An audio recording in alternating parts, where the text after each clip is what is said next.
ত্রয়োদশ জাতীয় সংসদ নির্বাচনে ঐতিহাসিক জয় অর্জন করেছে বিএনপি। আগামী মঙ্গলবার প্রধানমন্ত্রী হিসেবে শপথ নিতে যাচ্ছেন তারেক রহমান।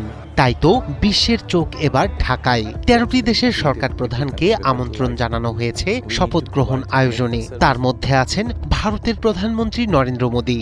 এরই মধ্যে এনসিপি নেতা আসিফ মাহমুদ সজীব ভুঁইয়া জানিয়েছেন, নরেন্দ্র মোদী আসলে তারা শপথ গ্রহণ অনুষ্ঠানে যাবেন কিনা তা ভাববেন। রোববারই খবর এলো, নরেন্দ্র মোদী সম্ভবত শপথ গ্রহণ অনুষ্ঠানে আসছেন না। ভারতীয় গণমাধ্যমে দিচ্ছে এমন খবর।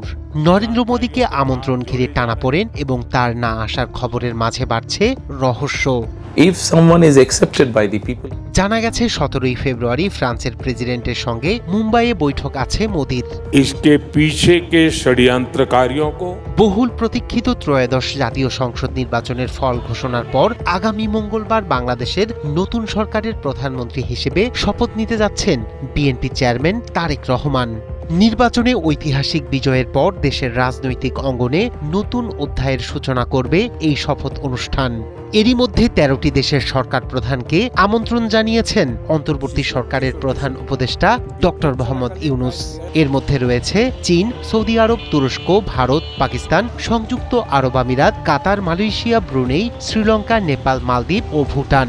at the moment it is safe, we will তবে সবচেয়ে বেশি নজর কাড়ছে ভারতের প্রধানমন্ত্রী নরেন্দ্র মোদীকে নিয়ে। ঢাকার তরফ থেকে মোদীকে আমন্ত্রণ জানানো হলেও তার আশা এখন অনিশ্চিত। ভারতীয় সংবাদ মাধ্যম এনডিটিভি জানিয়েছে, 17ই ফেব্রুয়ারি মোদীর ঢাকা সফর বাস্তবায়ন করা সময়সূচির কারণে জটিল। মূল কারণ হল মোদীর মুম্বাই সফরে ফ্রান্সের প্রেসিডেন্ট ইমানুয়েল ম্যাক্রোর সঙ্গে দ্বিপাক্ষিক বৈঠক।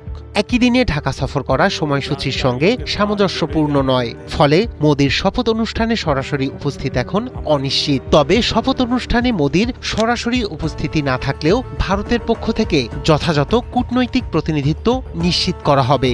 এর মধ্যে উপরাষ্ট্রপতি বা পররাষ্ট্রমন্ত্রী উপস্থিত থাকতে পারেন। এভাবে ভারতের পক্ষ থেকে বাংলাদেশের নতুন সরকারের সঙ্গে সমন্বয় বজায় রাখা সম্ভব হবে।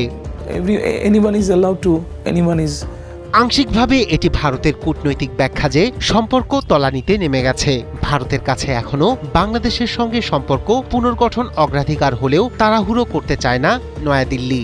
এই অবস্থান ঢাকা এবং দিল্লির মধ্যে সম্পর্ককে সময়ের সঙ্গে ধীরে ধীরে মেলানোর একটি নির্দেশক। ঢাকার এই শপথ অনুষ্ঠান শুধু রাজনৈতিক নয়, এটি কূটনৈতিক মহলে দুই দেশের সম্পর্কের নতুন অধ্যায়ের সূচক হিসেবেও বিবেচিত হচ্ছে।